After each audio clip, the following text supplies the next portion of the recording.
वर्णिवेश रमणीय दर्शनम मंदहासरुचिराननां भुजं पूजितं सुरु नरोत्तमैर्मुदा धर्मनंदन महं विचिन्तये।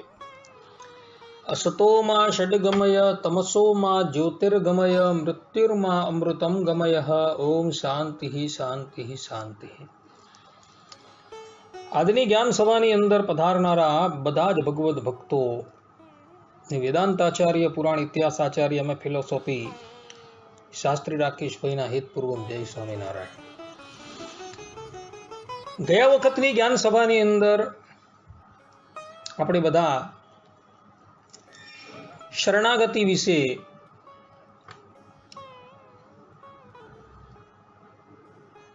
વાતો જે છે એ કરતા હતા। તમને બધાને શરણાગતિના જે મુખ્ય 6 અંગ જે છે એની વિગતવાર દ્રષ્ટાંતો સાથે ચર્ચા કરીને વ્યવસ્થિત રીતે સમજણ પાડવાનો અમે પ્રયાસ કરેલો હતો।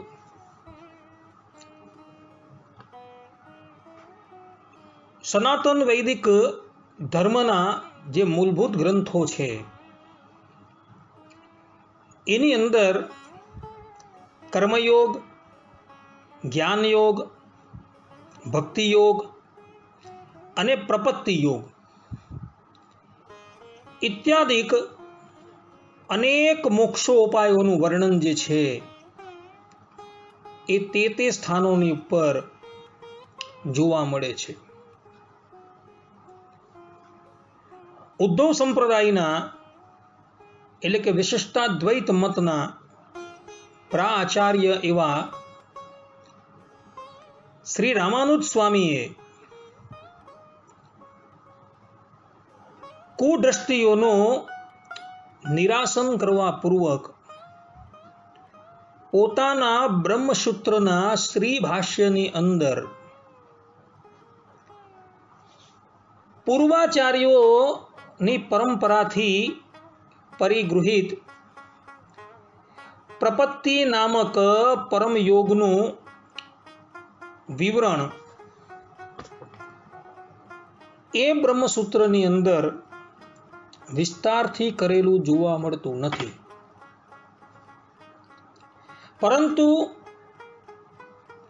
એ પ્રપત્તિ યોગને એમણે ગુપ્ત રાખી ભક્તિને જ વેદાંત સિદ્ધ મોક્ષ ઉપાય બતલાવેલો છે। ભક્તો, રામાનુજાચાર્યજીએ પ્રપત્તિનું વર્ણન વેદાંત સૂત્રની અંદર કરેલું છે, પરંતુ યથાર્થ રૂપે પ્રપત્તિનું વર્ણન વેદાંત સૂત્રની અંદર જોવા મળતું નથી। ભક્તો, વેદાંત સૂત્ર પર એમણે શ્રી ભાષ્યની રચના કરેલી છે। ભગવાન સ્વામિનારાયણે એને શારીરિકાણામ ભગવદ્ ગીતા શવગમ્યતામ રામાનુજાચાર્ય કૃતમ ભાષ્યમ આધ્યાત્મિકમ મમ આ શ્લોકથી એને પોતાના આધ્યાત્મક શાસ્ત્ર તરીકે સ્વીકારેલા છે, પરંતુ વેદાંત સૂત્રની અંદર પ્રપત્તિનું જોઈએ તેવું વર્ણન રામાનુજાચાર્યજીએ કરેલું નથી। અને આ પ્રપત્તિ જે છે એ જ સંસારનું ઉલ્લંઘન કરવા માટે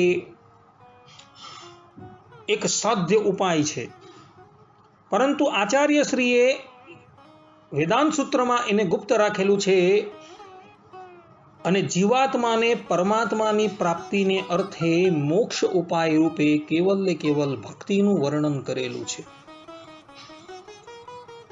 તો આચાર્યશ્રીએ આવું શા માટે કર્યું?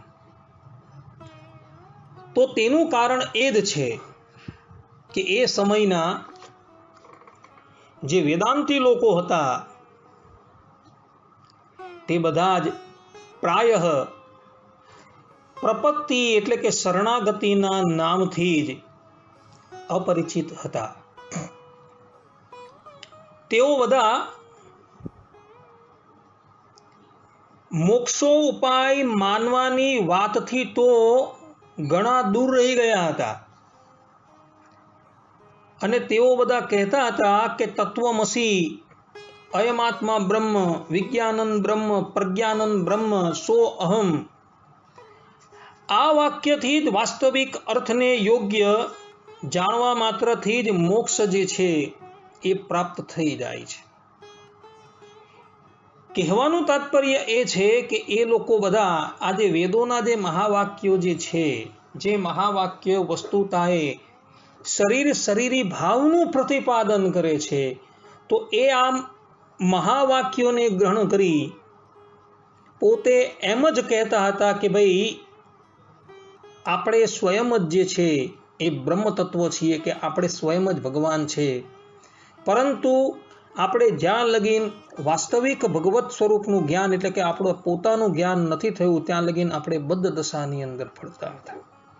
પરંતુ જ્યારે આપણે આ તત્વમસી, અયમાત્મા બ્રહ્મ, વિજ્ઞાનન બ્રહ્મ ઇત્યાદિક વાક્યનું જ્ઞાન થઈ ગયું અને આપણે પોતે જ બ્રહ્મ તત્વ છીએ, પછી ભક્તિ કોની કરવાની? કોઈની કરવાની નહીં। કોના શરણમાં જવાનું? કોઈના શરણમાં જવાનું નથી।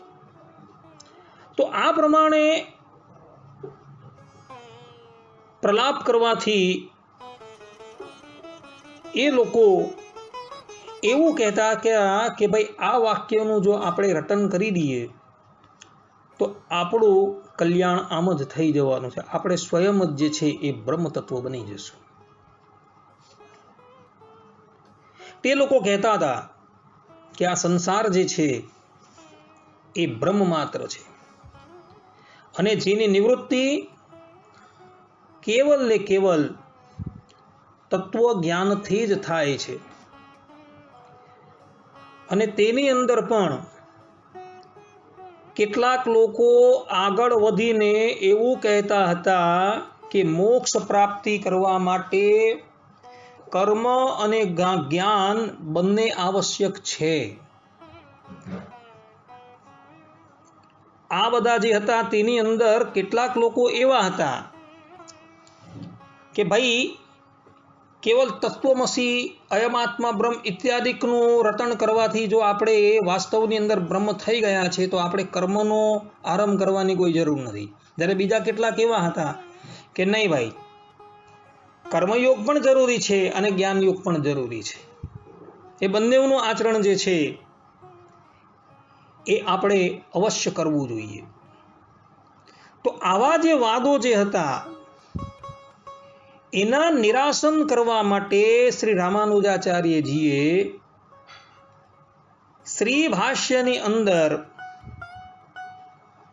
ઘોષણા કરી હતી કે જ્ઞાન, ધ્યાન અને ઉપાસના ઇત્યાદિક શબ્દોથી કહેવાતી ભક્તિરૂપ અટટ જ્ઞાન પ્રવાજ મોક્ષનું અસાધારણ સાધન છે। એટલે કે કેવલ જ્ઞાન નહીં, કેવલ કર્મ નહીં, પરંતુ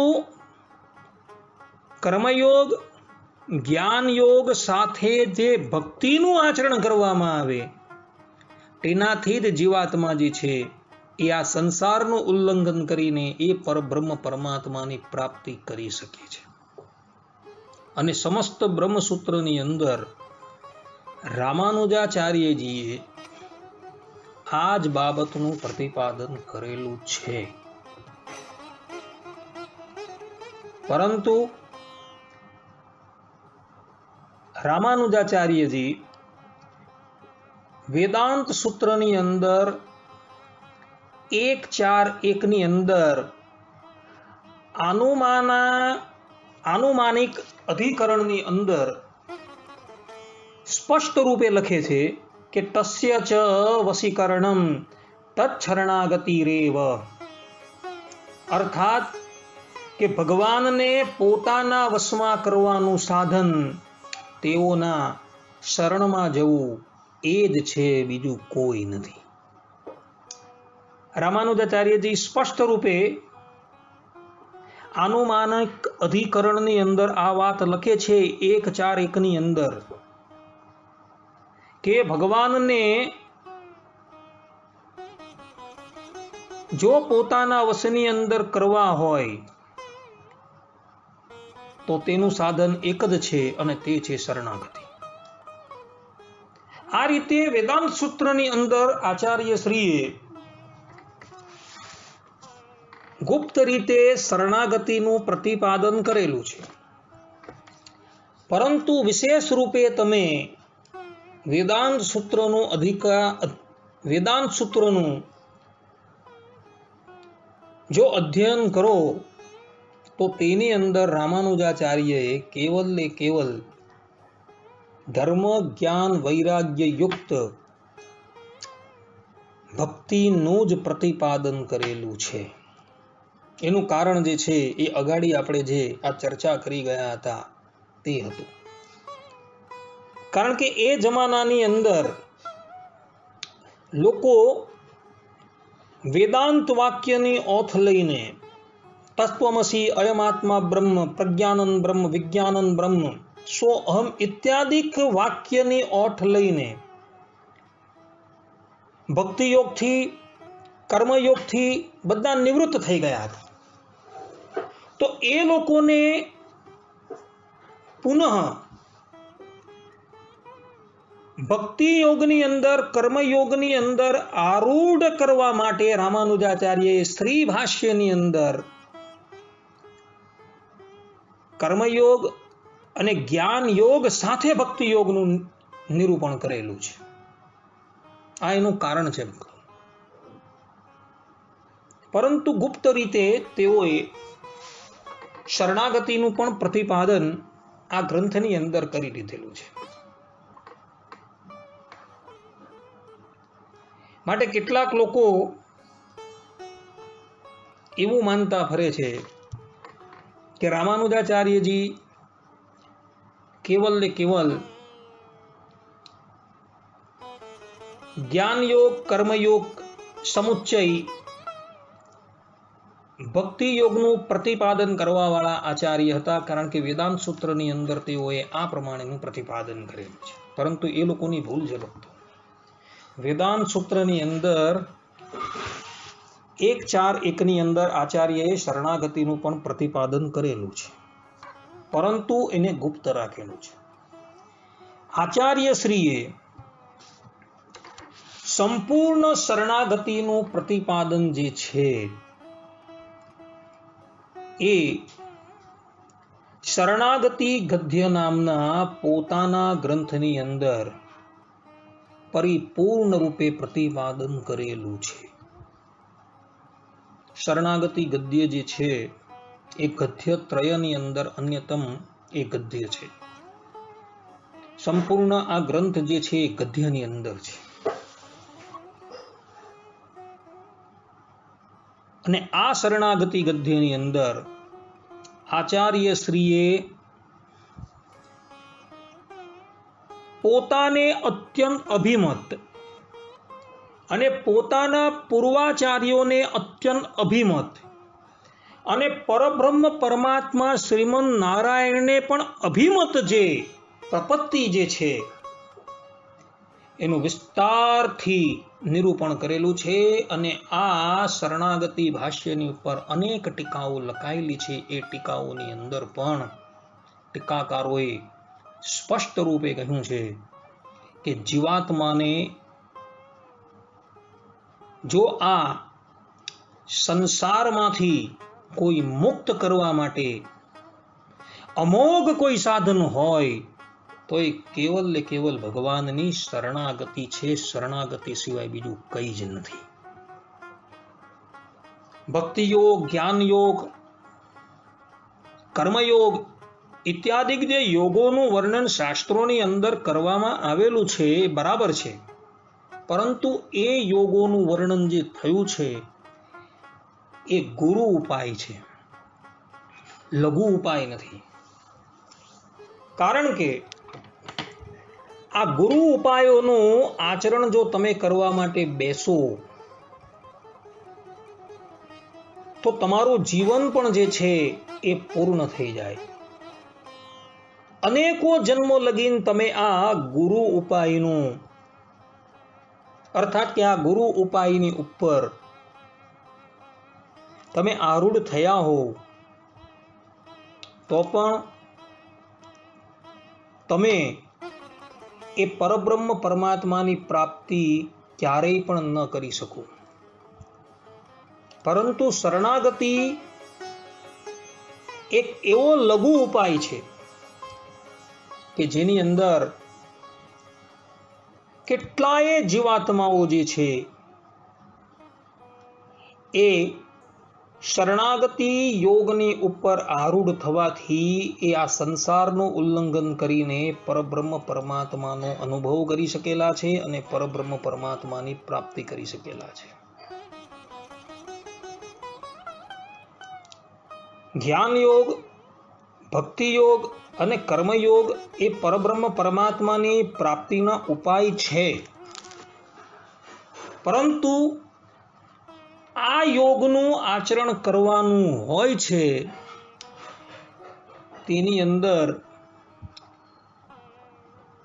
જીવાત્માએ અતિશય સાવધાન રહેવાનું છે. અને આ યોગનું આચરણ કરતા કદાચ જીવાત્માનું પતન થઈ જાય તો જીવાત્માને ઉગારનારું કોઈ રહેતું નથી. જ્યારે પ્રપત્તિ યોગની અંદર કેવું છે? પ્રપત્તિ યોગની અંદર જીવાત્મા પોતાનો ભાર સમર્પણ જે છે એ શ્રી ભગવાનને અર્પણ કરી દે છે અને પોતાના જીવનની જે નૈયા જે છે એવાના નાવિક તરીકે એ ભગવાનને સ્થાપી દે છે અને ભગવાનને વિનંતી કરે છે કે પ્રભુ આપ જ આ સંસાર સાગરથી મને પાર ઉતારો. અને જીવાત્મા પોતાનો સમસ્ત ભાર જે છે એ ભગવાનને અર્પણ કરી દે છે અને ભગવાન પણ નિર્વિઘ્ન એ જીવાત્માને આ સંસાર સાગરથી પાર કરી દે છે. પરંતુ શરત ત્યાં એટલી છે કે ભગવાન શ્રીમન નારાયણને એ નૌકાના નાવિક તરીકે સ્થાપવામાં આવ્યા. ત્યારબાદ એ શ્રી ભગવાન જે પ્રમાણે કહે એ જ પ્રમાણે એ જીવાત્માએ કરવાનું છે. શરણાગતિના જે 6 અંગો જે છે, અનુકૂલ્યશ સંકલ્પ, પ્રાતિકૂલ્યશ વર્જનમ, રક્ષિષ્યતિ ઇતિ વિશ્વાસો, ગુપ્તૃત્વ વર્ણમ તથા આત્મનિક્ષેપ, કાર્પણ્ય, ષડવિદા શરણાગતિ. આ શરણાગતિના જે 6 લક્ષણ જે છે એ 6 લક્ષણોનું એણે પાલન કરવાનું છે. આ પાલન કરવાની અંદર કોઈ શ્રમ પણ નથી હોતો. અને એ ભગવાન જે પ્રમાણે તમને નિર્દેશ કરે એ પ્રમાણે તમારે તમારું જીવન જીવવાનું છે. અને એ પ્રમાણે તમે તમારું જીવન જીવો તો તમે અવશ્ય સંસારથી પાર થઈ જશો. શાસ્ત્રોની અંદર શ્રીમદ ભાગવતના એકાદશ સ્કંદના 5મા અધ્યાયની અંદર યોગેશ્વરના સંવાદની અંદર સ્પષ્ટ રૂપે લખેલું છે કે જીવાત્મા જે છે એ ભગવાન શ્રીમન નારાયણના શરણમાં જવાથી એના બધા જ પાપો જે છે એ સમાપ્ત થઈ જાય છે. બધા જ ઋણોથી એ ઉર્ણ થઈ જાય છે. તો જીવાત્માઓએ જે અનાદિ કાળથી જે પાપ અને પુણ્યનો સંચય કરેલો છે તો ભગવાન એનો નાશ કેવી રીતના કરે છે? તો ત્યાં ઉપનિષદની અંદર સ્પષ્ટ રૂપે લખેલું છે કે એણે જે પુણ્ય કર્મ કરેલા હોય છે ને એ પુણ્ય કર્મ એના મિત્રોને, એના સગા સંબંધીઓને એ ભગવાન વહેંચી આપે છે. અને એના પાપ કર્મો જે છે ને એ એના શત્રુઓને આપી દે છે. અને એ જીવાત્મા જે છે એ પાપ અને પુણ્યથી પછી રહિત થઈ જાય છે. અને પછી જે એણે જે કર્મ કરવાના છે એ કેવલ ને કેવલ ભગવદ આજ્ઞા પ્રમાણે કરવાના છે. એની અંદર એણે ખાસ ધ્યાન રાખવાનું છે કે ભગવાનની આજ્ઞા મારાથી લોપાઈતી તો નથી ને, હું ભગવાનની આજ્ઞાને બરાબર પાળું તો છું ને, એનું ખાસ ધ્યાન રાખવાનું છે. કારણ કે એ પછી પોતાનું જીવન ભગવદ આજ્ઞા પ્રમાણે જો એ વિતાવતો હોય તો નવું કર્મ જે છે એનું બંધાતું જ નથી. નથી પાપ બંધાવવાનું કે નથી પુણ્ય બંધાવવાનું. પાપ પુણ્ય અધોય નિરંજનમ પરમ સામ્યમ મુપૈતી, કે પાપ અને પુણ્ય જે છે એને ધોઈ નાખી માયાના અંજનથી રહિત એવા એ પરબ્રહ્મ પરમાત્માની પછી એ પ્રાપ્તિ કરી લે છે. એટલે ભગવાન જે છે એના શરણની અંદર જ્યારે આવે છે ત્યારે એને પાપ અને પુણ્યથી મુક્ત કરી દે છે અને એના પાપ પુણ્ય જે છે આ પ્રમાણે વેચી દે છે બધાને, અર્થાત કે વહેંચી દે છે. તો આટલો બધો જે સુગમ માર્ગ જે છે શરણાગતિનો, તો એ શરણાગતિના માર્ગને આપણે મૂકીને કર્મયોગ જેવો જટિલ માર્ગ, જ્ઞાન યોગ જેવો સાધન ચતુષ્ટયની અપેક્ષા રાખવા વાળો આ જ્ઞાન યોગ અને ભગવંત સ્મૃતિની અપેક્ષા રાખવા વાળો આ ભક્તિ માર્ગ આપણે શા માટે આચરણ કરવું જોઈએ? અર્થાત કે સ્વતંત્ર રીતે શા માટે આચરણ કરવું જોઈએ? હા, ભગવાનના પ્રપન્ન થઈને, ભગવાનના શરણાગત થઈને જો આપણે આ માર્ગોનું આચરણ કરીએ તો એમાં કોઈ વાંધો નથી. કારણ કે ભગવાનના શરણાગત થઈને પછી ભગવદ આજ્ઞા મુજબ જો આપણે આ ભક્તિ યોગ છે, જ્ઞાન યોગ છે અને કર્મ યોગ છે તેનું આચરણ કરીએ તો એમાં કોઈ વાંધો નથી આવતો. જ્યારે સ્વતંત્ર રીતે તમે જો આ માર્ગનું આચરણ કરો તો એની અંદર તમને તમારા આ માર્ગ ઉપર અતિશય વિશ્વાસ છે, પરંતુ ભગવાનની ઉપર કોઈ વિશ્વાસ નથી, એ દોષ આવીને ઊભો રહી જાય. જ્યારે ભગવાનના પ્રપન્નો છે, ભગવાનના શરણાગતો છે, એ લોકોને કેવલ ને કેવલ ભગવાનની ઉપર જ વિશ્વાસ હોય છે. એ લોકો શરણાગતિને સાધ્ય ઉપાય માને છે અને જ્ઞાન યોગ, ભક્તિ યોગ અને કર્મયોગને કેવલ સાધન માને છે. એ લોકોના જીવનની અંદર કેવલ ને કેવલ શરણાગતિની મહત્તા હોય છે. આ જ્ઞાન યોગ, કર્મયોગ અને ભક્તિ યોગની મહત્તા હોતી નથી. એ કેવલ ભગવદ આજ્ઞા પ્રમાણેનું આચરણ. જ્યારે પેલા લોકો જે છે એ લોકોના માર્ગની અંદર, એ લોકોની સમજણની અંદર કર્મયોગ, જ્ઞાન યોગ અને ભક્તિ યોગની મહત્તા હોય છે, ભગવાનની શરણાગતિની મહત્તા હોતી નથી. એટલે આ માર્ગો જે છે એ શરણાગતિની અગાડી અતિશય ગૌણ પડી જાય છે. માટે આપણે બધાએ પણ સુગમ એવા શરણાગતિ રૂપી માર્ગ જે છે તેના પર જ આરૂઢ રહેવાનું છે. સાધનોનો વિશ્વાસ આપણે એટલો બધો રાખવાનો નથી, પરંતુ કેવલ ને કેવલ પરબ્રહ્મ પરમાત્મા શ્રીમન નારાયણનો જ વિશ્વાસ આપણે સંપાદન કરવાનો છે. ભક્તો, આ સિદ્ધાંત વાત છે. આટલું કહીને આ પ્રવચનને હું અહીં વિરામ આપું છું. હવે પછીના પ્રવચનની અંદર પણ આ જ વાતને આપણે અગાડી વિસ્તારથી જાણશું. ત્યાં લગીન બધા જ ભગવત ભક્તોને હેતપૂર્વક જય સ્વામિનારાયણ. સર્વે સંતુ નિરામયઃ, સર્વે સુખિનો ભવંતુ, સર્વે ભદ્રાણી પશ્યંતુ, માં કશ્ચિત દુઃખ ભાગ ભવેત. અસ્તુ. જય સ્વામિનારાયણ.